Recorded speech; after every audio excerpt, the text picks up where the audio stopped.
João capítulo 4. Jesus e a mulher samaritana. Os fariseus ouviram dizer que Jesus estava ganhando mais discípulos e batizava mais pessoas do que João. De fato, não era Jesus quem batizava, e sim os seus discípulos. Quando Jesus ficou sabendo disso, saiu da Judeia e voltou para a Galiléia. No caminho, ele tinha de passar pela região de Samaria. Ele chegou a uma cidade de Samaria, chamada Sicar, que ficava perto das terras que Jacó tinha dado a seu filho José. Ali ficava o poço de Jacó. Era mais ou menos meio-dia quando Jesus, cansado da viagem, sentou-se perto do poço. Uma mulher samaritana veio tirar água e Jesus lhe disse: "Por favor, me dê um pouco de água." Os discípulos de Jesus tinham ido até a cidade comprar comida. A mulher respondeu: "O Senhor é judeu e eu sou samaritana. Então como é que o Senhor me pede água?" Ela disse isso porque os judeus não se dão com o samaritano. Então Jesus disse: "Se você soubesse o que Deus pode dar e quem é que está lhe pedindo água, você pediria a ele, lhe daria a água da vida." Ela respondeu: "O Senhor não tem balde para tirar água e o poço é fundo. Como é que vai conseguir essa água da vida? Nosso antepassado Jacó nos deu esse poço. Ele e os seus filhos e os seus animais beberam água daqui. Será que o Senhor é mais importante do que Jacó?" Então Jesus disse: "Quem beber desta água terá sede de novo. Mas as pessoas que beber da água que eu lhe der nunca mais terá sede. Porque a água que eu lhe der se tornará nela uma fonte de água que dará vida eterna." Então a mulher pediu: "Por favor, me dê essa água. Assim eu nunca mais terei sede e não precisarei mais vir aqui buscar água." "Vá chamar o seu marido e volte aqui", ordenou Jesus. "Eu não tenho marido", respondeu a mulher. Então Jesus disse: "Você está certo a dizer que não tem marido, pois já teve 5, e este que você tem agora não é de fato seu marido. Sim, você falou a verdade." A mulher respondeu: "Agora eu sei que o Senhor é um profeta. Os nossos antepassados adoravam a Deus nesse monte, mas vocês, judeus, dizem que Jerusalém é o lugar onde devemos adorá-lo." Jesus disse: "Mulher, creia no que eu digo. Chegará o tempo em que ninguém vai adorar a Deus, nem neste monte, nem em Jerusalém. Vocês, samaritanos, não sabem o que adoram, mas nós sabemos o que adoramos, porque a salvação vem dos judeus.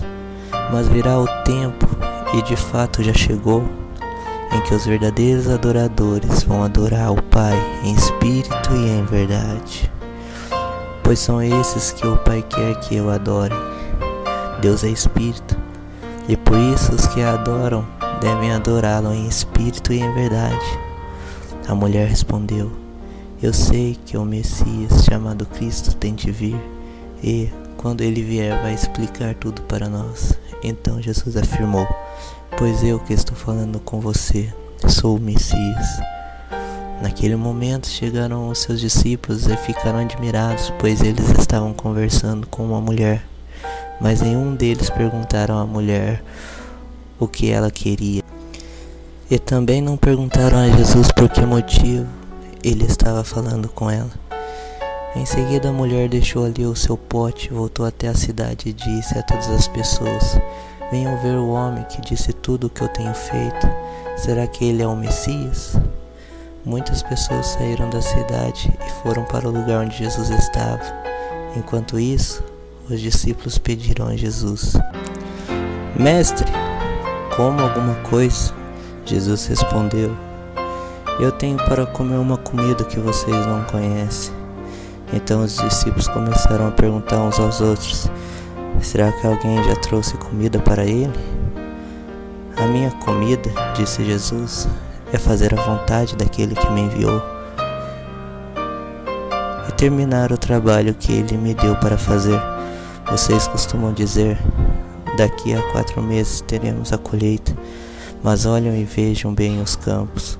O que foi plantado já está maduro e pronto para a colheita. Quem colhe recebe o seu salário, e o resultado do seu trabalho é a vida eterna para as pessoas. E assim, tanto o que semeia como o que colhe se alegrarão juntos.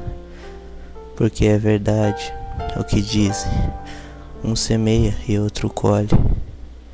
Eu mandei vocês colherem onde não trabalharam. Outros trabalharam ali, e vocês aproveitaram o trabalho deles. Muitos samaritanos daquela cidade creram em Jesus porque a mulher tinha dito: ele me disse tudo o que eu tenho feito. Quando os samaritanos chegaram ao lugar onde Jesus estava, pediram a ele que ficasse com eles, e Jesus ficou ali 2 dias. E muitos outros creram por causa da mensagem dele. Eles diziam à mulher: agora não é mais por causa do que você disse que nós cremos, mas porque nós mesmos o ouvimos falar, e sabemos que ele é, de fato, o Salvador do mundo. Jesus cura o filho de um funcionário público. Depois de ficar 2 dias ali, Jesus foi para a região de Galiléia, pois, como ele mesmo disse, um profeta não é respeitado na sua própria terra. Quando chegou a Galiléia, os moradores dali o receberam bem. É que eles tinham ido a uma festa da Páscoa em Jerusalém e tinham visto tudo o que Jesus havia feito lá. Jesus voltou a Cana da Galiléia, onde havia transformado água em vinho. Estava ali um alto funcionário público que morava em Cafarnaum. Ele tinha em casa um filho doente. Quando ouviu dizer que Jesus tinha vindo da Judéia para a Galiléia, foi pedir a ele que fosse a Cafarnaum e curasse o seu filho que estava morrendo. Jesus disse ao funcionário: você só crê quando vêem grandes milagres. Ele respondeu: Senhor, venha depressa, antes que o meu filho morra. Volte para casa, o seu filho vai viver, disse Jesus. Ele creu nas palavras de Jesus e foi embora. No caminho encontrou-se com os seus empregados, que disseram: o seu filho está vivo. Então ele perguntou a que horas o filho havia começado a melhorar. Os empregados responderam: ontem, à 1h a febre passou. Aí o pai lembrou que havia sido naquela mesma hora que Jesus tinha dito: o seu filho vai viver. Então ele e toda a família creram em Jesus. Esse foi o segundo milagre que Jesus fez depois de ter ido da Judéia para a Galiléia.